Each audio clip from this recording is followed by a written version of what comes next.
sejahtera Sobat Media. Kita berjumpa kembali dengan rubrik kabar buku dari Tangan Terbuka Media, Bangun Jiwa via Media.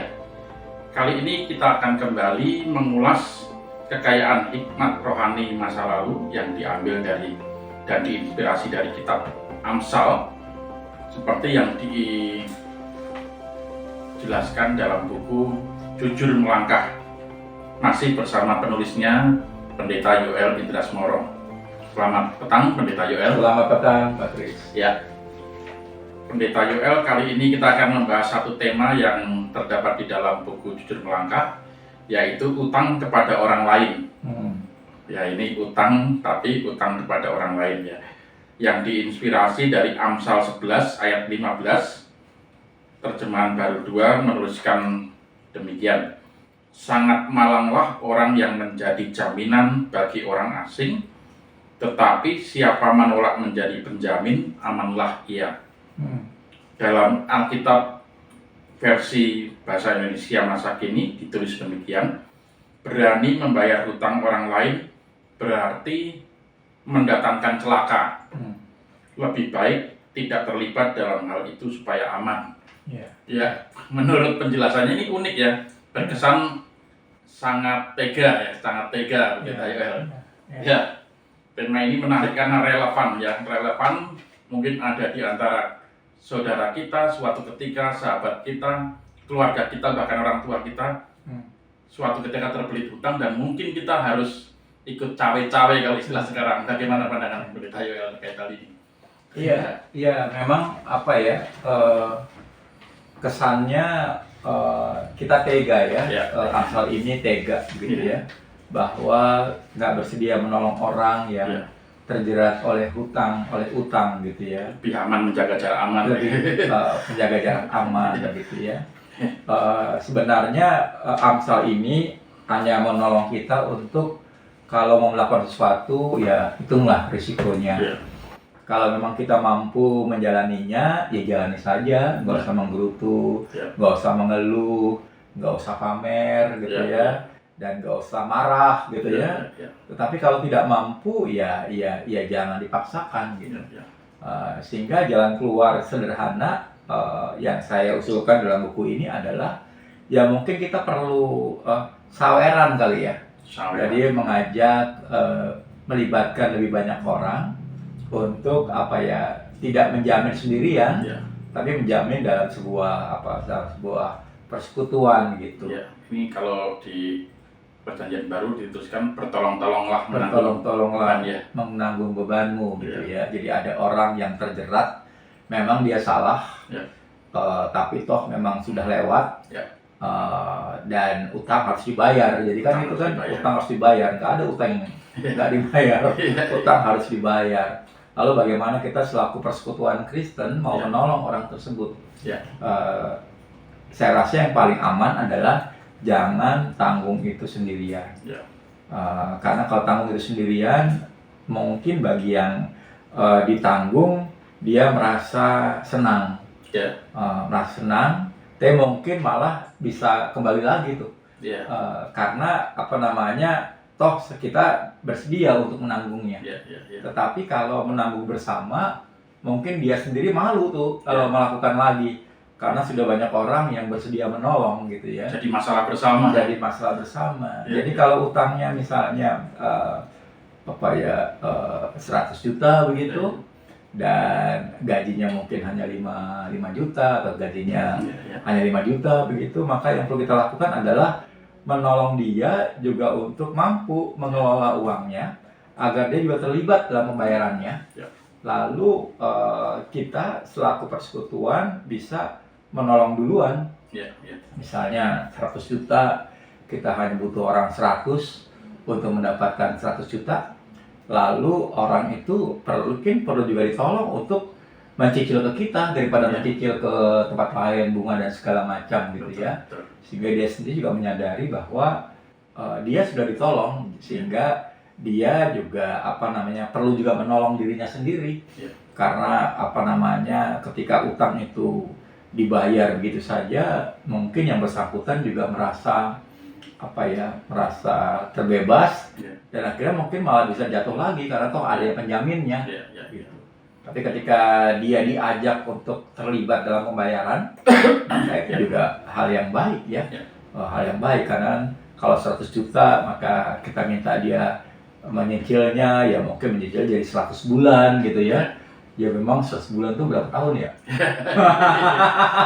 10 tahun kali ya, 10 tahun gitu kan. Tetapi 10 tahun kan pendek kalau usianya 80 tahun gitu kan. Dan ketika gaji meningkat maka pembayaran juga bisa ditingkatkan gitu ya. Ya, yang menarik Pendeta Yoel seperti penjelasan Pendeta Yoel tadi adalah bertolong-tolonglah menanggung beban. Ya. Ini agaknya banyak orang terjerat dengan hutang karena mereka mungkin butuh uang cepat, sementara biasanya persekutuan atau gereja tidak punya cara untuk membantu untuk pinjaman-pinjaman yang cepat seperti ini. Apakah sebenarnya kalau menurut Pendeta Yoel pribadi semacam koperasi itu halal tidak sih di dalam sebuah persekutuan? Iya, kalau tentu koperasi yang dijalankan dengan cara yang baik itu sangat halal ya. Jadi artinya orang-orang merasa perlu mengumpulkan dana untuk menolong kawan-kawan yang memang pada titik tertentu membutuhkan. Koperasi simpan pinjam. Koperasi simpan pinjam gitu ya. Tapi kalau belum ada koperasi, saya juga menganjurkan setiap keluarga itu punya dana taktis ya. Karena si Tuhan Yesus pernah berkata, orang miskin selalu ada pada kamu. Jadi kita juga harus siap untuk memberi dana. Dan kalau kita tidak punya dana taktis, kita jadi nggak bisa menolong.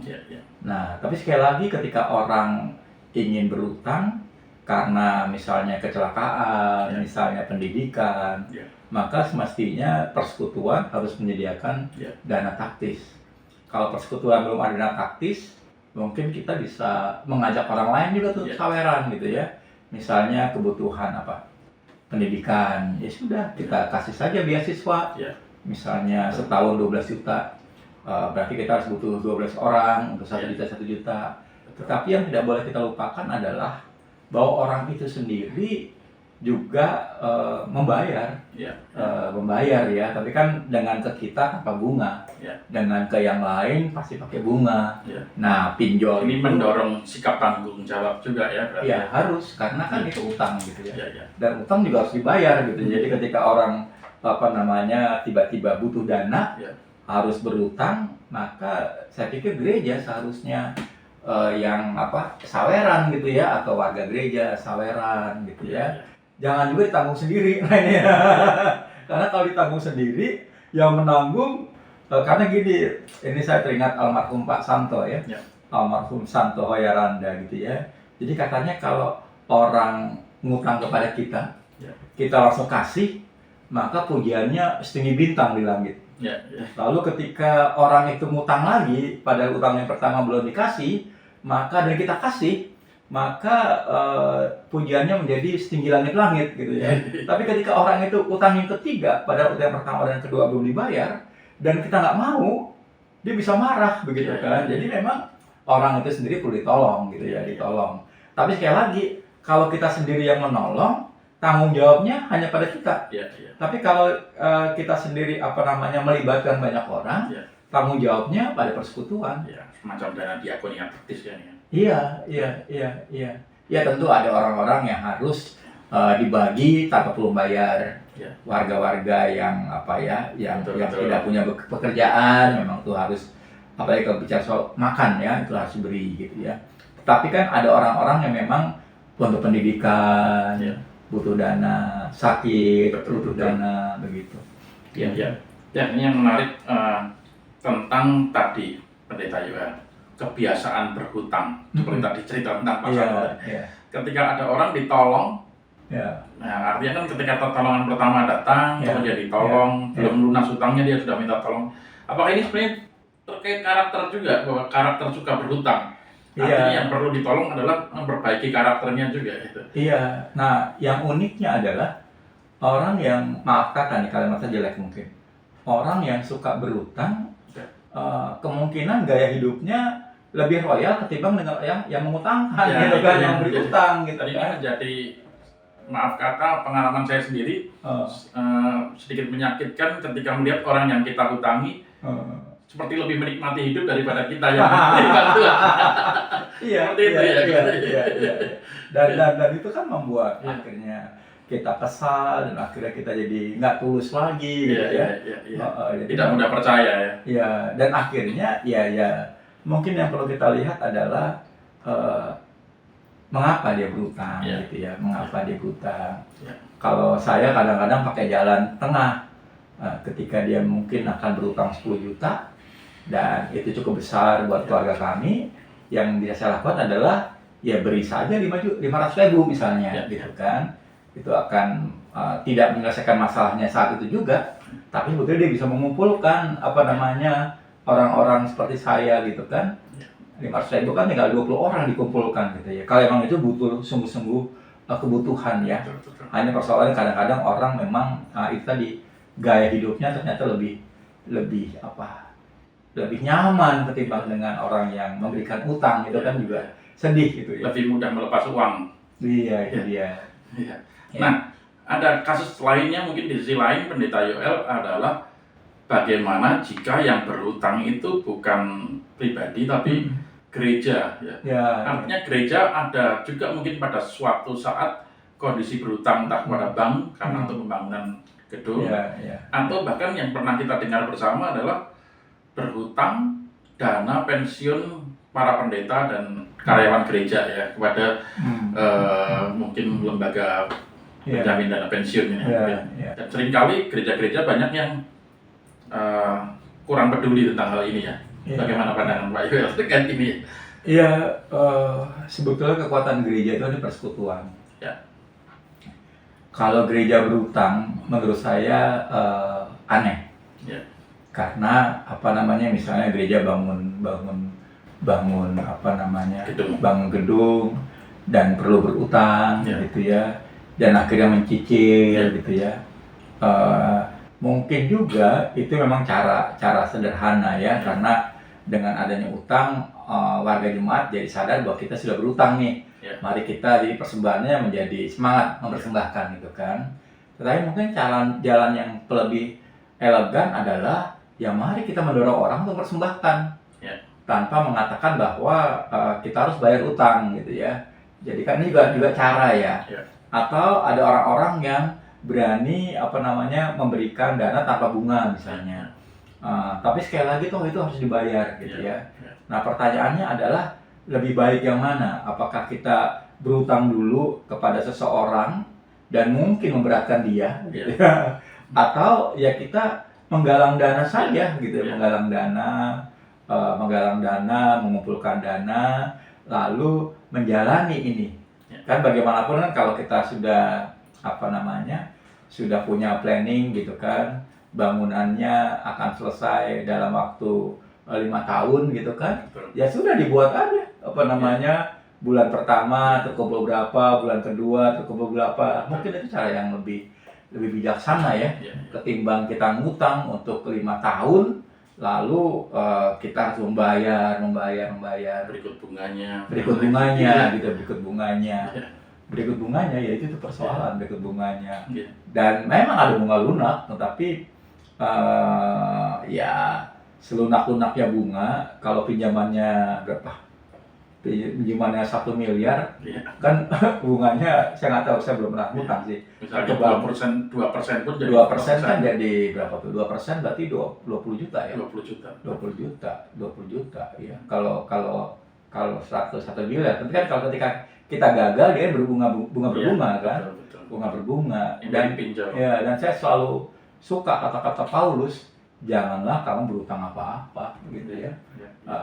Kecuali mungkin untuk hal yang produktif ya, misalnya warga jemaat nggak mungkin beli rumah, maka dia harus nyicil rumah. Saya pikir kasusnya beda, karena emang ini rumah untuk dia akan punya rumah, dan rumah ini kan semacam produktif ya.